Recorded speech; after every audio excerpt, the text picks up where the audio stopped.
Mainit na usapan ngayon sa social media ang pangalan ni Bianca Manalo matapos siyang maiugnay sa mga kumakalat na chismis tungkol sa relasyon ni na Miss Universe Philippines 2022 Celeste Cortesi at billionaire businessman na si Jonathan Michael Sterling. Nagsimula ang lahat ng kumalat online ang balitang nagkahiwalay sina Celeste at Jonathan kahit pabuntis si Celeste sa kanilang anak. Mas lalo pang naging usap-usapan ng issue ng madawit ang pangalan ni Bianca Manalo at iugnay siya bilang umano'y dahilan ng sinasabing problema sa relasyon ng dalawa. Ayon sa mga kumakalat na social media posts at online reports, umani ng atensyon ang alegasyong iniwan umano ni Jonathan si Celeste para sa isa pang beauty queen. Dahil dito maraming netizens ang agad na nagtanong kung may katotohanan ba ang mga paratang laban kay Bianca.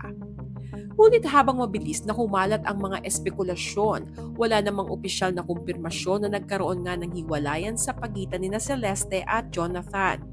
Sa katunayan, mismong si Celeste Cortesi ang nagbigay linaw sa sitwasyon matapos siyang mag-share sa IG stories nitong June 12 ng picture kasama si Jonathan. Ang caption niya ay simple ngunit malinaw. Johnny and I are good.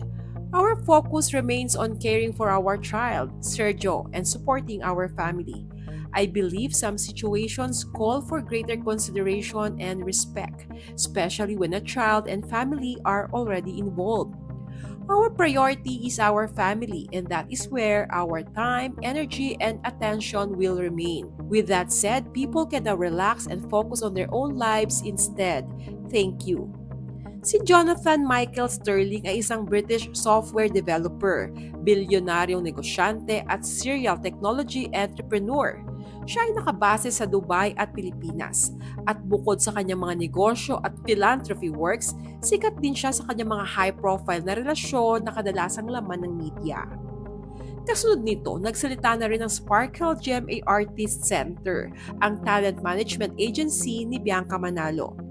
Sa kanilang opisyal na pahayag na inilabas nitong June 12, mariin nilang itinanggi ang mga alegasyong nag-uugnay kay Bianca sa anumang issue sa relasyon ni na Celeste at Jonathan. Ayon sa Sparkle, ang mga kumakalat na balita ay pawang fake news at walang sapat na basehan. Hinikayat din nila ang publiko na maging maingat sa pagpapakalat ng hindi beripikadong impormasyon sa social media.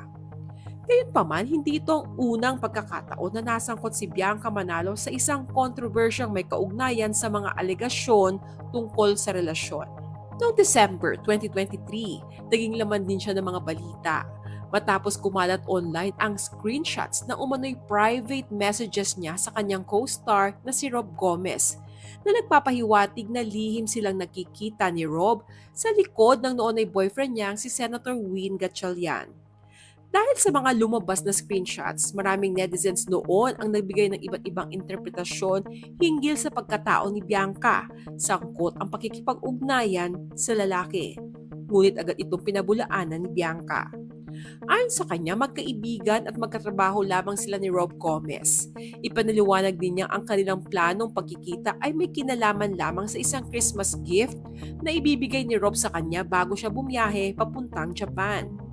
Samantala, iginiit naman ni Rob Gomez na ang mga screenshots na kumalat ay edited at kulang sa buong konteksto ng kanilang pag-uusap. Ayon pa sa aktor, may mga bahagi umanong sadyang inalis upang magmukhang may ibang kahulugan ang kanilang mga mensahe. Sa kabila ng mga kontrobersyang ito, nanatiling tahimik at matatag noon ang longtime partner ni Bianca na si Senator Win Gatchalian. Sa gitna ng mga alegasyon noong 2023, ipinakita pa ng senador ang kanyang suporta sa aktres at sinabing walang fake news ang makakasira sa kanilang relasyon. Pero naghiwalay din sila noong huling bahagi ng 2024. Ngayon, matapos sa panibagong kontrobersyang kinasasangkutan ng kanyang pangalan, muling nilinaw ng kampo ni Bianca na wala siyang kinalaman sa mga kumakalat na chismis na iniwan ni Jonathan Sterling si Celeste Cortesi para sa kanya kahit pabuntis na ito. Sa ngayon, tila malinaw na nananatiling maayos ang relasyon ni na Celeste at Jonathan, habang wala ring matibay na ebidensyang nagpapatunay sa mga alegasyong ibinabato laban kay Bianca Manalo. Ano ang masasabi niyo sa muling pagkakasangkot ni Bianca sa kontrobersyang ito na may kinalaman sa relasyon ng iba? Share your thoughts below.